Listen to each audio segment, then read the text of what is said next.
Good evening, everyone, and welcome to Passionately Speaking. This is our weekly public speaking training call. Now, do you know that I've been doing this call for not 19 years, but pretty close to at least 15, right? It's been ongoing, and this is the only class like this that any other public speaking coach has done. There's no other place out there where you could actually go and connect to a coach practically for free, right? So a lot of them have 6-week courses, or they might have this or that, but they're never there for you every week. So it's really important for you to take advantage of this, because this isn't normal. All right, this is my gift back to you and my gift to myself, because it keeps me fresh and going, and and with new content and all of that. So thank you for being here. Continue to come, continue to plug in. Millions. Yay, millions. And continue to listen to the recordings. And again, we've got people, thank you, people that are here. Tony Marie hasn't been here. She's been helping her husband. So welcome back, Tony Marie. CJ's been busy. So welcome back, CJ. And Peggy's missed, and Ardina has missed. So welcome back. It's always good to see you come back. And hello, Dr. Luana as well. So, all right. So today we are going to talk about a little something different, and that is the guidelines for positive speaking. So we've done, thank you, CJ. We've done, laws, and we've done things about, authenticity and keeping it alive and building rapport. But how do you really impact in a positive way? How do you stay positive when sometimes maybe you're not feeling so positive, right? I mean, as speakers, we really can go through the gamut. You might think it's a glamorous job, right? That we go in and we're like all like celebrities, but it isn't necessarily like that, right? Sometimes we're not treated the best that we could be. Sometimes we have to speak at lunchtime and we don't even get to eat. And sometimes they don't even tell us. And sometimes our time gets cut in half, or sometimes we have to go after they've done something really silly or crazy, and then we're supposed to follow up. I mean, so there's lots of things that can happen. So let's talk about how you can stay positive in this situation, and how you can just exuberate. Is that a word? Exuberate? Something like that, that positive energy out to your audience, because it's really, even though no matter what happens to you, once you're on stage, you are under a magnifying glass. And so is your energy, your thoughts, and anything else. You are transparent in terms of, we can see what you're thinking, we can see what you're feeling, we can, and it's magnified. So if you're a little angry at somebody, it's going to be intensified. If you're sad, it's going to be intensified. If you're covering up something, it's going to be intensified. Just know that you cannot get away with it, because you are under a microscope when you are on that stage. So how do you stay positive? I'm going to give you some guidelines. Again, these aren't rules, these aren't laws, you don't have to do them, but it's just some ways that sometimes when you find yourself in that situation, that you can just positively speak, both be positive and put out that positivity to your audience. Because sometimes, the audience is like expecting things. Sometimes the audience is sitting there wondering, why are you here? Why are they listening? Especially when you go into corporate America. Oh, talk about brutal. Sometimes you go into corporate America and they don't, there's people that are there in that meeting that don't want to be in that meeting, right? But the boss told them that they had to go. So there's all kinds of things and situations.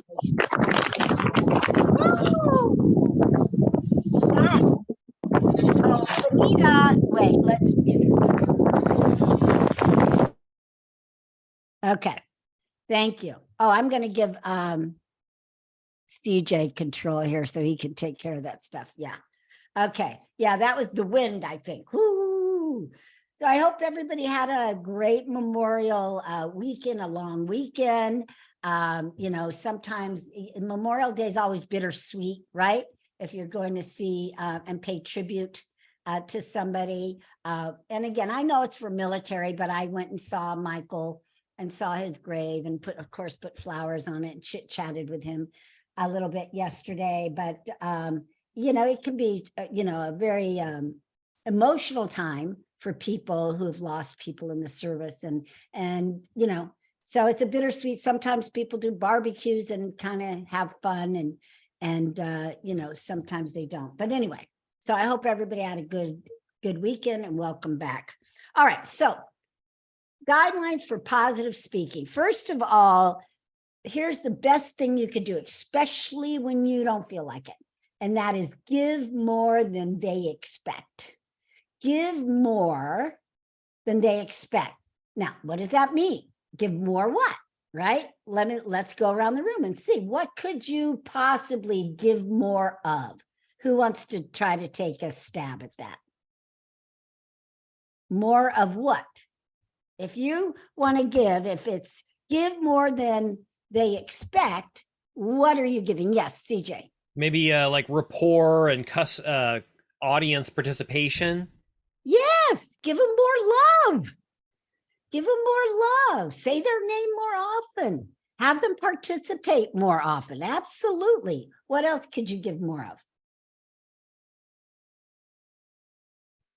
I remember at the Orange County Women's, I forget the SCORE event. Yeah. The lunch hour, instead of having a speaker, you had a musician walking around, which was really nice. Mm-hmm. Okay, good. Give more entertainment. Give more downtime.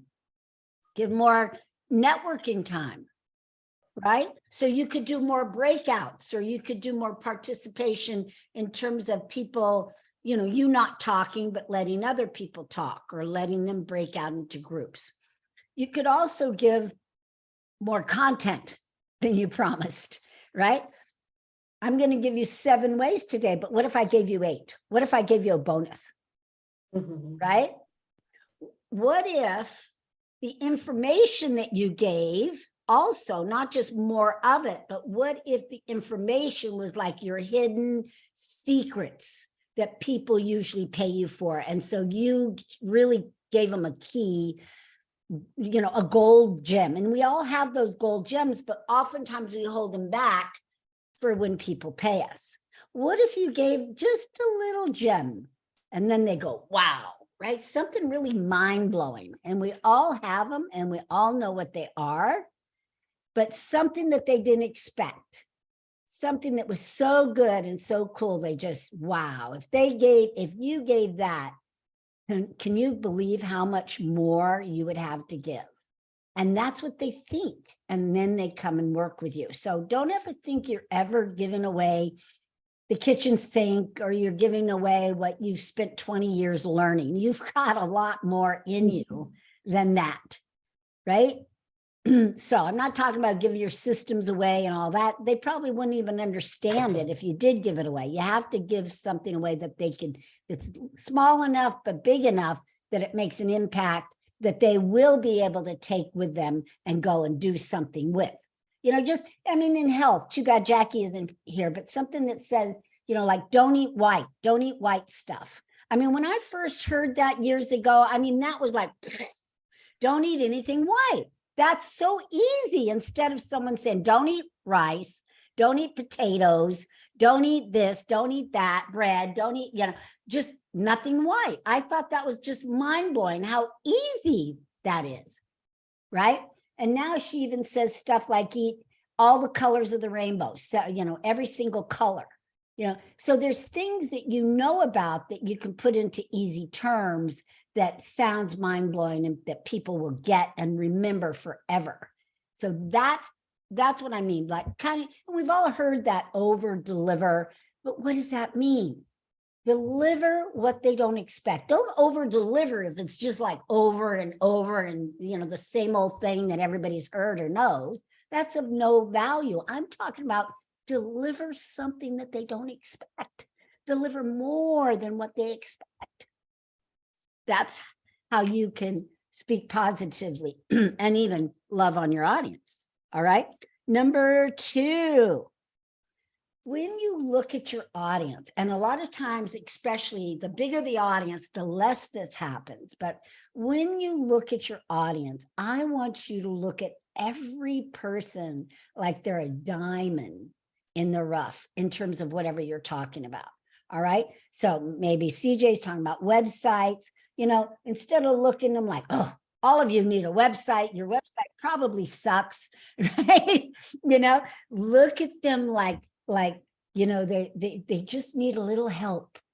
They're little diamonds in the rough and they just need a little help. Or if it's a health topic, they're on their way to health. They just need to tweak a few things. Right? So whatever it is, look at them like they are gems, not gems in gold to you as far as money making, but that they're gems of people. Even the heckler, even the guy or girl that's like not really paying attention and that's looking at their phone, right? Which is easy for us to discount them, disregard them, ignore them. Look at everybody in your audience like they are just beautiful souls and beautiful people. And I know you probably go, well, I do already. Do you really? Because that would be super human if you did without practicing it, because most of the time, most speakers, especially beginning speakers, are in their head a lot.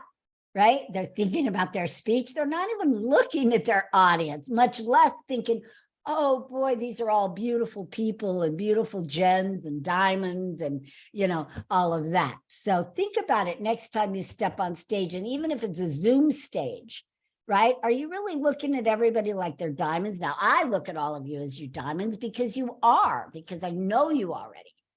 But do that when it's a brand new audience. It's a little more tricky, but that, again, they feel that. Remember, you're under the magnifying glass. Everything that you're thinking and putting out there, they're feeling it tenfold. So when you look at them like that, they will feel it.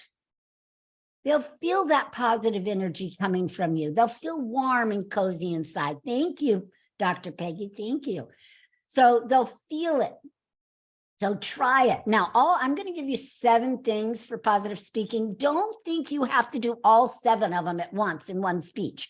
That would be superhero strength if you could. Just pick 1 or 2.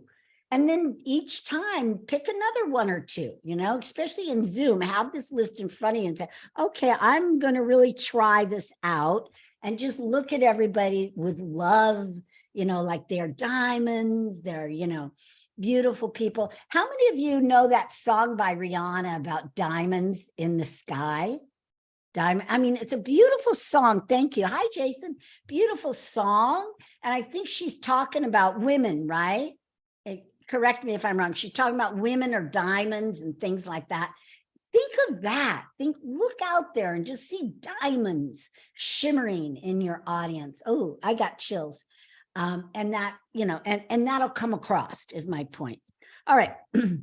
Number 3, and I'm going to open this up for all of you to tell me what you think the answer is. But number 3, express appreciation and yet accept responsibility. All right. So let's first talk about how do you express appreciation for your audience. Again, we're talking about putting positive energy out there, positive speaking. How would you express appreciation? We'll start with that half. Who can tell me? Yes, CJ. Maybe using their name. Yes. Or just even what I did, right? Well, welcome back. Acknowledgement is key. Acknowledgement, but not embarrassment. Right? So if you see someone coming in your room or coming in the room late, you don't make fun of them, but you can appreciate them by saying, oh, there's this chair right up here. Why don't you come close to me? You can, help them out a little bit without going, oh, you're late. because you don't know what happened to them. They could have had a flat tire and almost didn't show up at all, but they showed up. They might have had a babysitter problem. They might have had something worse. We never know. We never know. And yet we've all been in audiences where we've seen speakers do something like that. Have we not? How many of you have been in audiences like that? And I don't want to call on the men, but it seems like male speakers do that more than women speakers. Am I right? I don't know why. They want to be funny. They're just trying to be funny and lighthearted.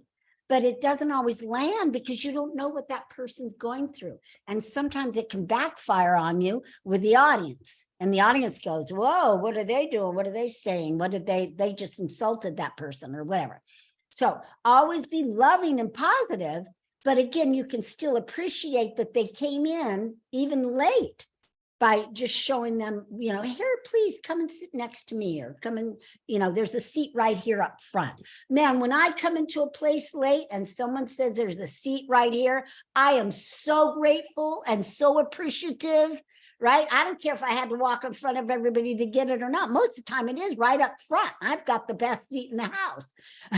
But I don't want to sit there and stand in the back of the room and stand up. I'm embarrassed enough, right, by being late. So when someone shows me a seat, whether it's the speaker or somebody else, I am grateful and appreciative, and they will be too. So how else can we show appreciation?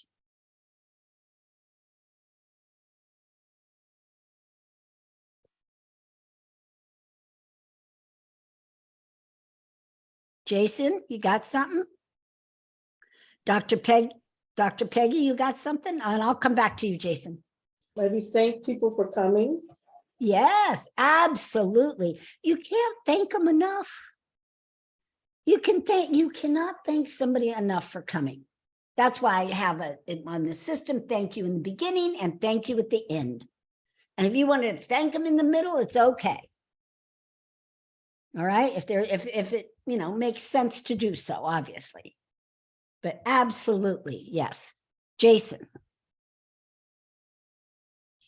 I was thinking when a person in the audience participates, it's you can acknowledge or say good point, or sort of make sure that person's been gotten with what they contributed to the conversation. Absolutely. Good point. No matter what they say, it's, yeah, good point. Good. Yes. Agreed. That's it. Whatever. You never want to say, no, that's not it. I mean, unless it's your room and you have a very special, training class or something, but in a brand new audience like that, no, whatever they say is gold.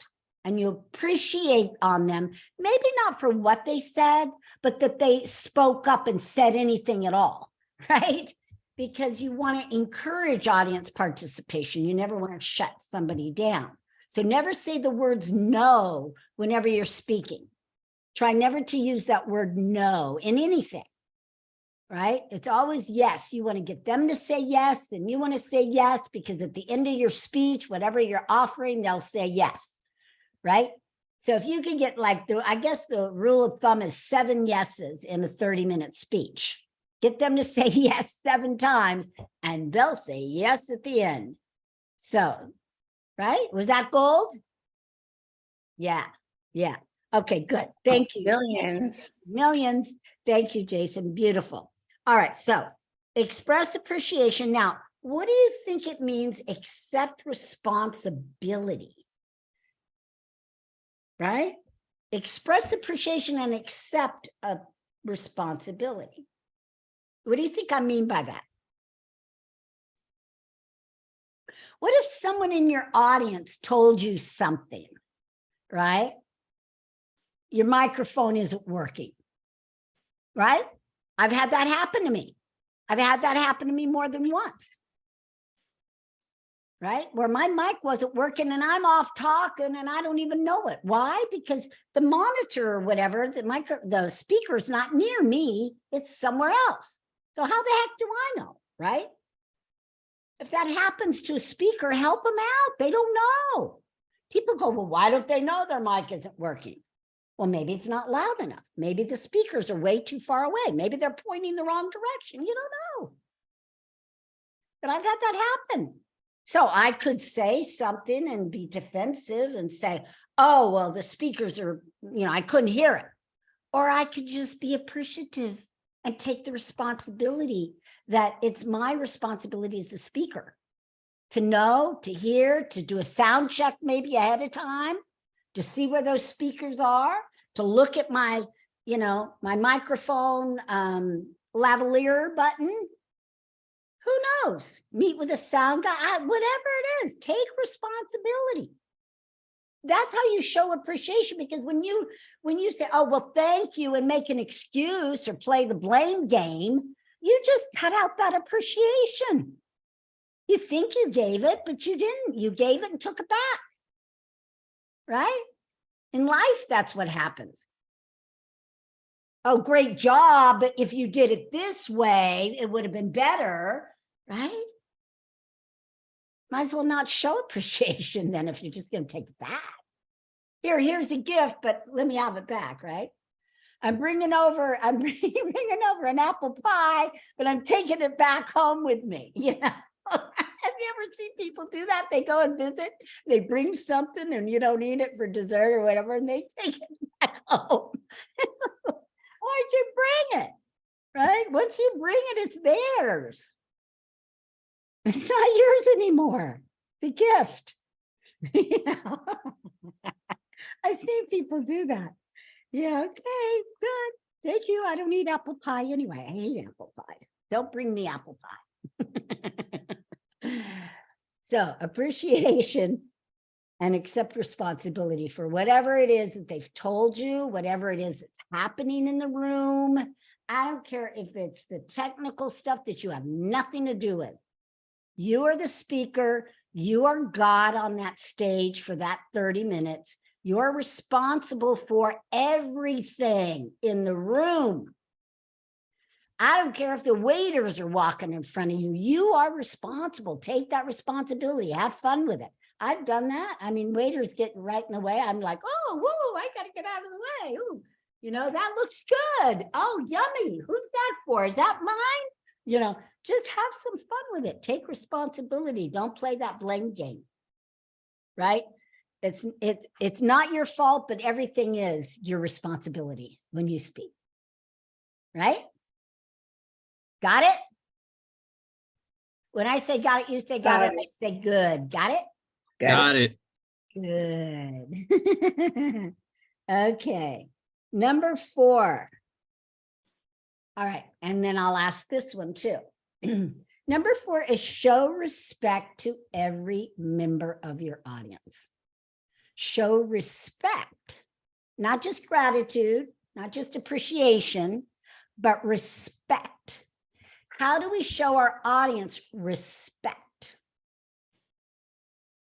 Who can tell me? Respect.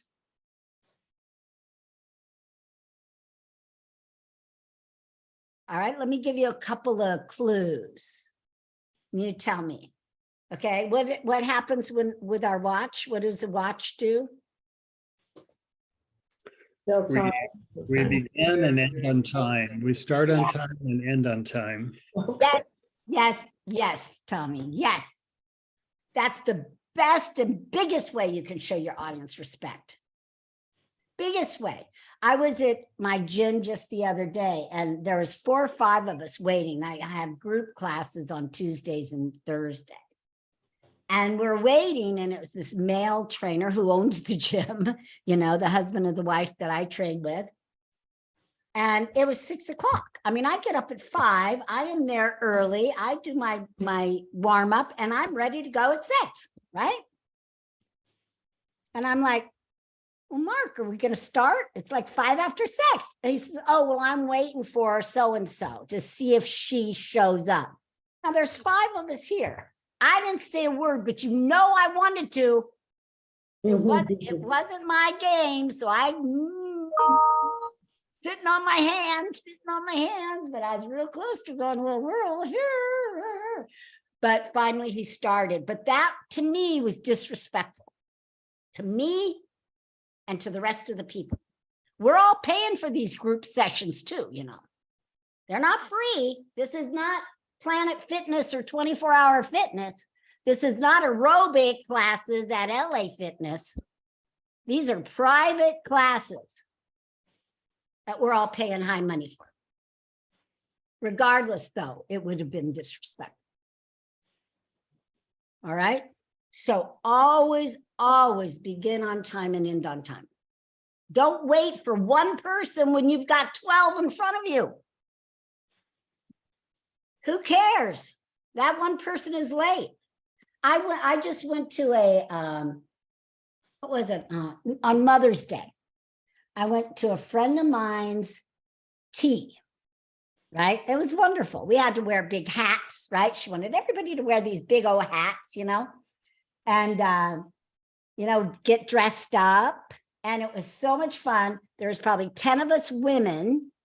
And then the men, her husband and her 3 boys and other people, this was a Mexican family. So everybody came over. There was like 40 people there. And the men served us. And it was like menu, like first this course, it was like 5 or 6 courses. And the men had to come and serve us. It was just delightful. But we waited an hour and a half later for one girl to show up before we started. An hour and a half later after it was supposed to start. And I was hungry. Again, I'm sitting on my hands, boy. I'm telling you. And this is a client of mine, so she knows. Finally, somebody else said something like, well, should we start at least with a course? So we did start with one course before the other girl showed up. But an hour and a half, is that ridiculous? Why are you waiting? There was 9 of us there out of the 10. Disrespectful to all of us. And that made it later. It made us have to hurry. The guys were waiting. I think they were, probably drinking beer in the, and it just caused, a windfall of circumstance. So always stay and end on time. That's the best way you can show respect.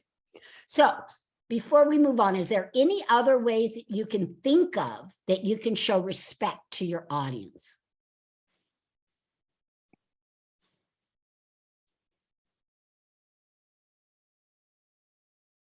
Think about it. What about being ready and prepared? What about practicing as long as you're supposed to practice and being the best you can possibly be, or even better?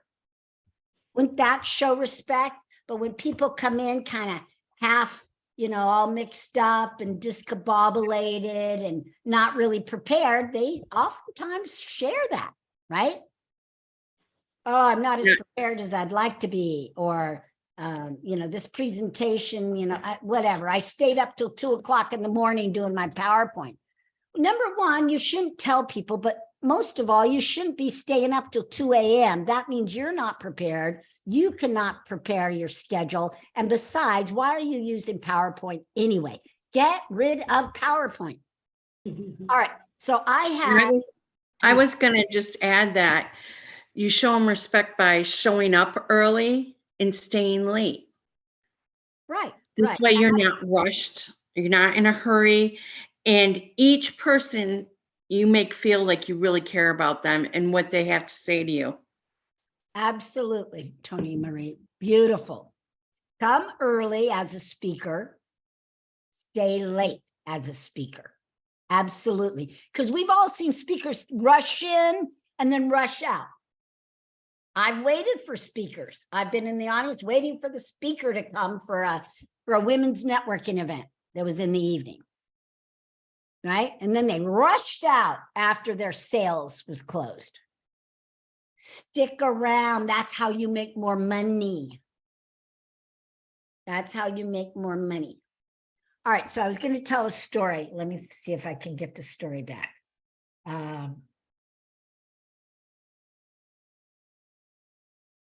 Oh, well, it went away. So I'll have to see if I can get that back. Okay. All right. So that is Arvee, yes. I just had a quick question. What did you mean by get rid of PowerPoint? Okay. Thank you. That brings it back. Thank you. That brings it back. When you do a 30-minute speech, you don't need PowerPoint. You don't have enough time to connect to people. You don't have enough time for them to see you and see your spirit and feel your energy because you are hiding behind the PowerPoint, even in a virtual world. Now, when I first started, when we first went into COVID, you could attend my training and I'm all like, yeah, well, now that we're in virtual world, let's use PowerPoint. Woo-hoo-hoo, right? Hey, forget it. It's sabotaging your presentation. It's keeping people from knowing you. It's keeping them from feeling your energy. It's a cop-out. Don't use it. So here I am. I invite this guy to speak at my women's breakfast. We never have guys. I had one other guy, somebody before me had one man speak. It's usually women. I take a chance and I let this guy speak that's in my gym. That's a bodybuilder. And he talks on sales. So I couldn't find women that talk on sales, really sales. Yeah, marketing, branding, they talk about all that stuff, but not sales. So I invited him to come and speak. I didn't see his PowerPoint. I couldn't even go because that's when my eye thing happened, right? But I get reports afterwards that the guy was macho and the guy showed pictures, and this is score, of him in his performance outfit, okay? Now, to people like me, we see that all the time, right? We see bodies all the time. We don't care. We're like admiring the bodies. But to the old men in score, right? The old women, that was like, ah. Now, if I would have seen his PowerPoint, I would have corrected him. But I didn't even think that I needed to look at his PowerPoint. I've never looked at people's PowerPoints, but because he had these pictures of fitness in his thing was fitness goes along with sales, which to some degree, I absolutely agree, but they're in his little skivvies, you know what I mean? They wear like Speedos when they, do their thing, right? Oh my God, did I get an earful of that from both men and women that went to the event. I mean, they're lucky they didn't kick me off being the chair. I mean, my only saving grace is I wasn't there. And I didn't know. I said, I didn't know. I said, just what I told you. I would look for somebody that talks about sales. I couldn't find a woman, so I got a guy. I didn't know he's going to show his naked body. They called him naked.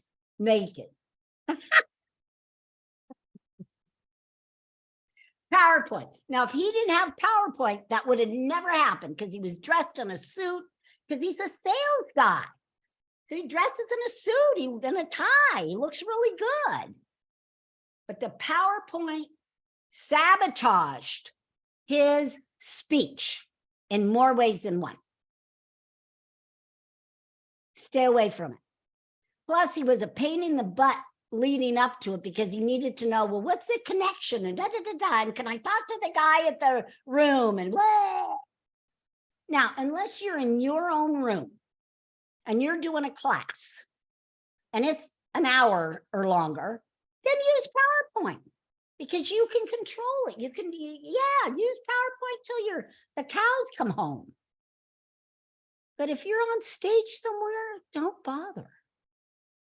You never know where you're going to speak. I've spoke at restaurants. Don't depend on PowerPoint. Depend on you.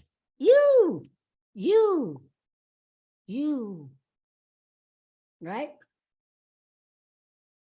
Okay, what, Jason? You're like smiling and laughing at me? It was just the way you said you. I just love that emphasis. That was great. Okay, good. So does that answer your question, Cheryl? Yeah, you can if you want, but just be careful because it just means that people aren't connecting to you and your loving energy. Do you mean solely when you're in person, or do you mean if it's 30 minutes too and it's virtual? I mean both nowadays. Yeah, I did preach the other one, but now both. Yeah. Unless there's some compelling reason that you have to, but most of the time people just use PowerPoint with, lines of text and stuff, so if it's something technical, you have to show them. If it's something that'll really make a difference, then use PowerPoint, of course. If you want to show pictures of your family and it makes a difference, yeah, use it. Doesn't mean you have to use it throughout. Oftentimes what I would do before is I would leave mine off virtually, leave it off till I finish my story, right? So I'm in report. I'd leave it off and then I turn it on just for the meat, like a handout, right? And I might have the letters out. And then I turn it off for my close. So you could do something like that, some sort of balance so that they get a feel for you and your energy. Now I leave it off entirely. I don't even do it at all. And I seem to have better results virtually. I always left it off live, but now I'm even leaving it off virtually. So you test it out. Everything I say, they're guidelines. You test it for you. Right? I don't want you to say, oh, well, I can't ever use PowerPoint because Arvee said no. No, you test it for you. I'm telling you, the guidelines. And you'll see for yourself. The proof is in the sales results at the end of your presentation. You're not making sales, the proof is in the number of emails that you get or the number of signups that you get. That's how you can measure your success. If they're low, well, maybe get rid of the PowerPoint and test that. And then if they're higher, then you'll know for yourself. Okay? So that's what I do. I test everything. I test it so you don't have to test it. Because guess what? There's no do-overs in public speaking. So if I'm testing something and I kind of find that it kind of fails, well, I've taken a risk, but I know for the future so that I can do it the right way the rest of the time, because I speak a lot. Okay. Yeah. Very good. Good question, Cheryl. Thank you. All right. Number 5. And I love this one because it's so important. And that is treat your audience like family. See, even when I say family, I light up, right? So when you treat them like family, they feel it. Yes, you're going to respect them. Yes, you're going to love on them, build rapport. But this isn't, like I say, you don't have to do all of them. But what if you did just this one? Kind of like you respect your family, you love on as your family, all of it.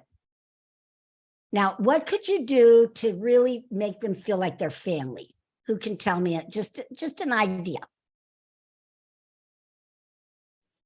This is an idea, but what do you think if you just pull up a chair and say, can I have a chat with you and make it more intimate? If it's a small group, you could. If it's a big group, you run the risk of people not being able to see you. Okay, because you're the same level as the audience. But if it's a small, intimate group, absolutely. I remember there was a speaker once that I saw at a Toastmaster convention. And she would go into the audience and walk behind everybody and talk from the back of the room, right? So that people had to go like this and turn around. Well, I'm a front row learner. How many front row learners are there with me today? Yeah, I mean, I get there early and I sit in the front row as often as I can. So I'm in the front row. She's way back there. It was really annoying. I couldn't, turn around far enough. Finally, I gave up and shut down and shut up. Right? So you have to be careful doing those other maneuvers. Right? Like sitting down. You can do that, but it has to be a small group of maybe 10 people. And just say, you know what? I just want to pull up a chair and be with you. Be on the same level with you. But think about, is that what your presentation is calling for? Because now yours, it might, Dr. Peggy, but not CJ.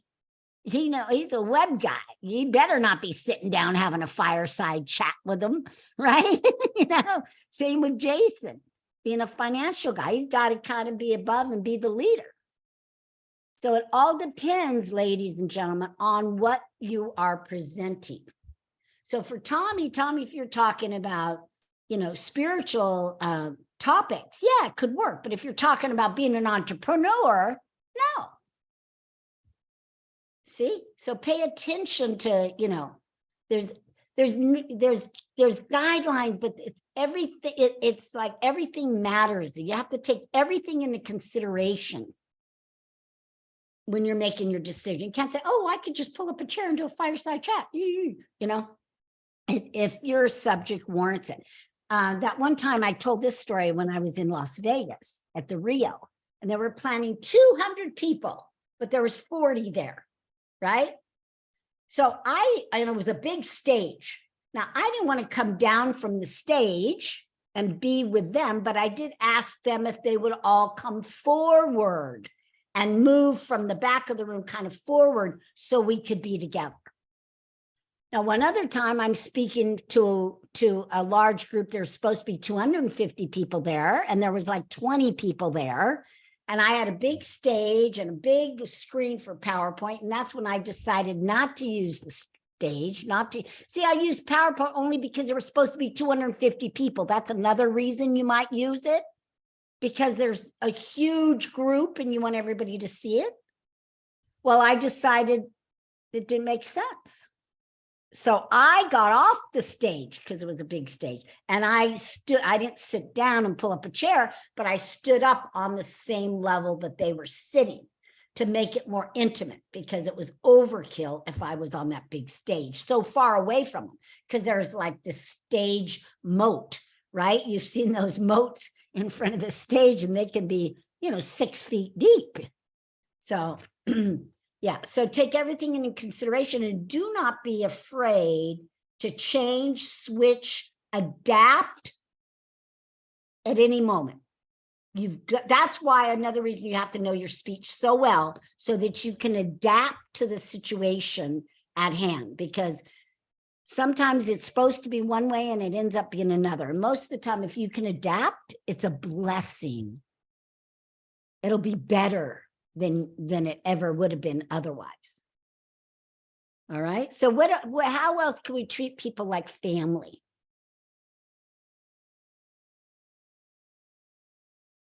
What do you do to your family that's different from your friends, your colleagues? What do you do to your family? I like pulling up a chair, Dr. Peggy. That's one way. What else?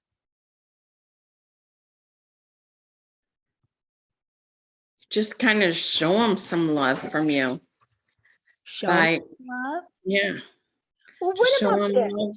What about this? Aren't you like more transparent with your own family, like honest, really? I mean, they know you, they've grown up with you. They got your buttons, they know your face. You can't fool them, you can't pull something over, usually, right? They know you. So that's a way that you could treat them like family. Just be totally honest and transparent with your feelings and your own vulnerability. People really appreciate that, and they can see that too. Mhm. They know when you're just saying something and when you really mean it. Absolutely. Absolutely. So treat them like family. All right, that's number 5. Number 6, we're almost done. We're going to 7. Okay, be a source of inspiration. Be that inspiration. I know sometimes it might seem your topic is hard to inspire. I would say even CJ, being a very technical topic. How could CJ, and maybe you do, CJ, so we'll come to that in a moment. But how would CJ or somebody with a technical computer-like topic really be an inspiration to get people to move forward to maybe making their website better? What could he do, say, or show that would do that? I mean, it's hard, right? To think about it right away. Right? Because it's so technical. Well, maybe he could give you like an easy tip that everyone can use that might help them more. Maybe. And it maybe answer some questions for them that they might actually have? Maybe we're talking about being an inspiration. Well, CJ does it because when you were out, he showed us around the website and says, this is for you. And I want you to take this and look at this. But you felt like he was taking you on a personal tour. Okay, yeah, we'll get to what he does in a second. I'm just saying hypothetically, if it's not CJ, it's some technical guy that is a nerd, okay? That's my point. Okay, so how would you take a technical topic and be inspirational with it? Because typically that's not the case, right? Okay, how would you take a typical nerdy topic like SEO and be an inspiration, not inspire, be the inspiration? That's the question. All right, Ardina. So I was just thinking that maybe you can express to your audience that they're actually smarter than whatever they're going to teach on. Maybe smart is not the best word, but just so that they feel comfortable to know that what they're getting ready to share, you know, is not as hard or difficult as they think it is. Okay. Just All right. a preference. All those things are good. Thank you for sharing. And we'll come to CJ and see what he did. But what I'm saying here, I want you to listen to this and get it at a deep level. I'm talking about being an inspiration. Being. How do you inspire others? Be a source of inspiration. How do you do that? Maybe. Hang on. Okay, sorry. Admit vulnerability first, and then say, you know, I was uncomfortable with this in the beginning, but No, not. Almost. I want to say yes, thank you. Let me just tell you what it is. Dory. Well, Being. Okay, so I am a source of inspiration for fitness. I never planned on doing it. I'm just being, you see? I'm just being me. I'm just going and doing it and being me. I'm being. That's how you be an inspiration. So Karen, you be an inspiration because you're taking your own products and you're a certain age and you're healthier than you've ever been. Right? Dr. Peggy's an inspiration because she has gone, through some hard stuff and came out just by being and just by writing. All she did was start writing and writing poems. That made her an inspiration. She's being that inspiration. Do you get what I'm saying, ladies and gentlemen? You have to be it. You have to be it. You can't tell inspiration. You have to be it. And people see that and they go, you're an inspiration. If you can do it, I can do it.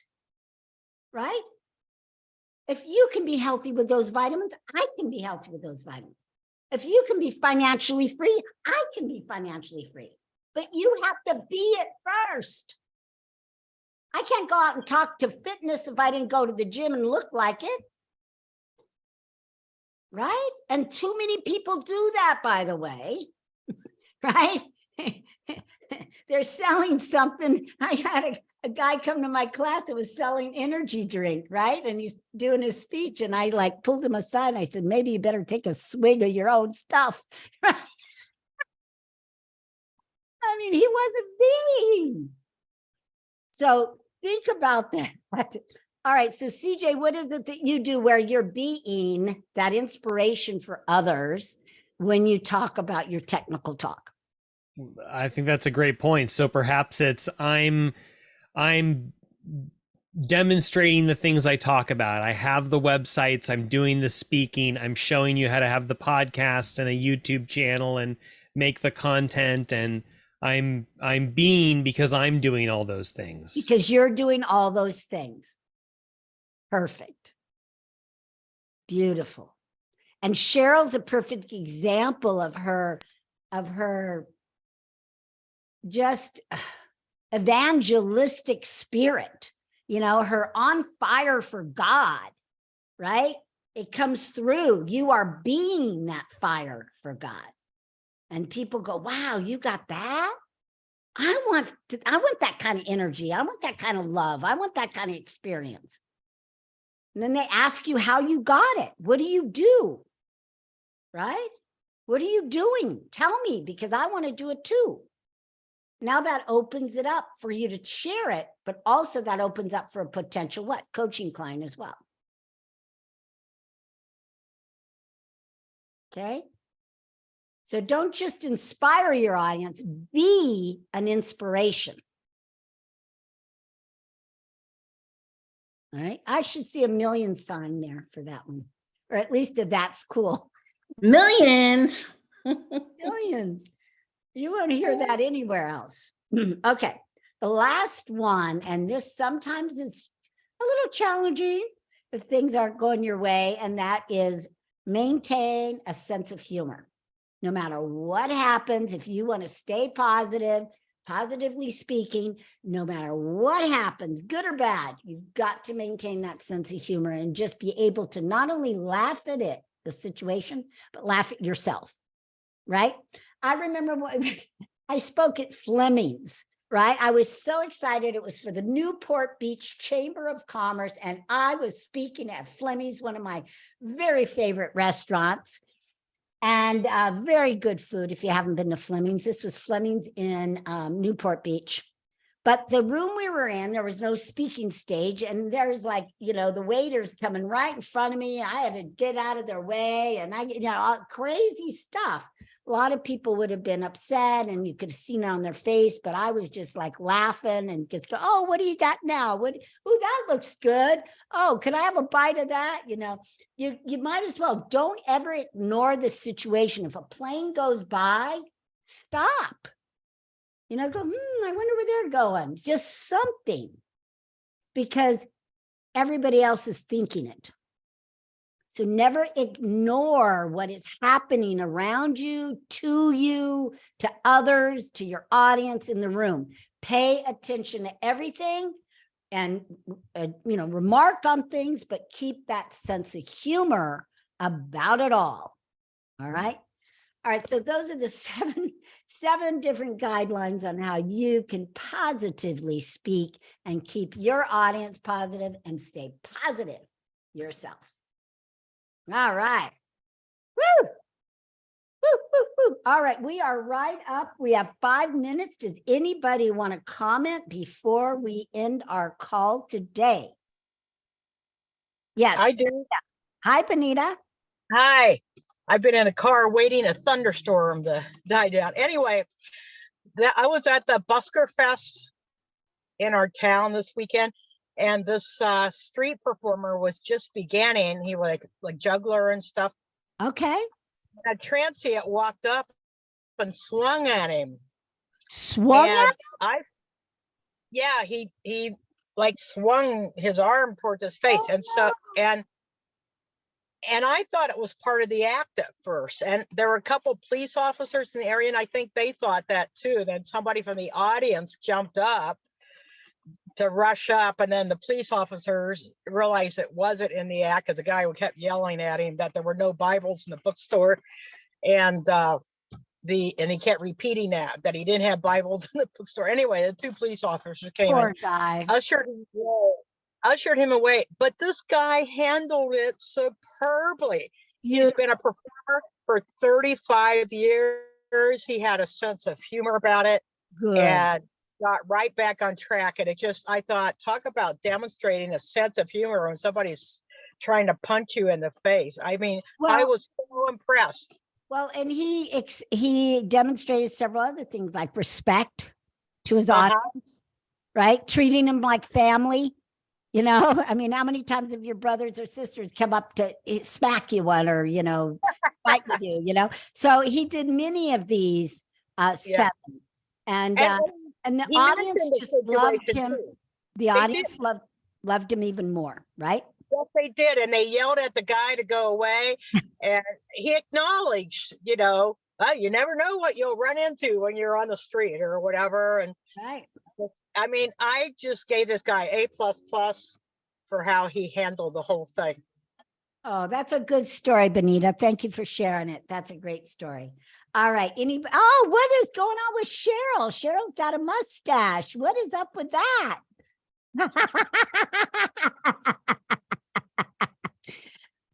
You don't know how to take it off now? All right, CJ, help her out. That's a filter of some kind. CJ will help you. Cheryl, there's a little arrow next to the stop video button in the toolbar, and right underneath that arrow, you should find choose video filter. And that's where you can go and set that to something else or click none. Maybe we should all put mustaches on. Yeah. And Cheryl won't feel by herself. It's kind of cute on you, though. I love it. Yay! All right. Okay, great.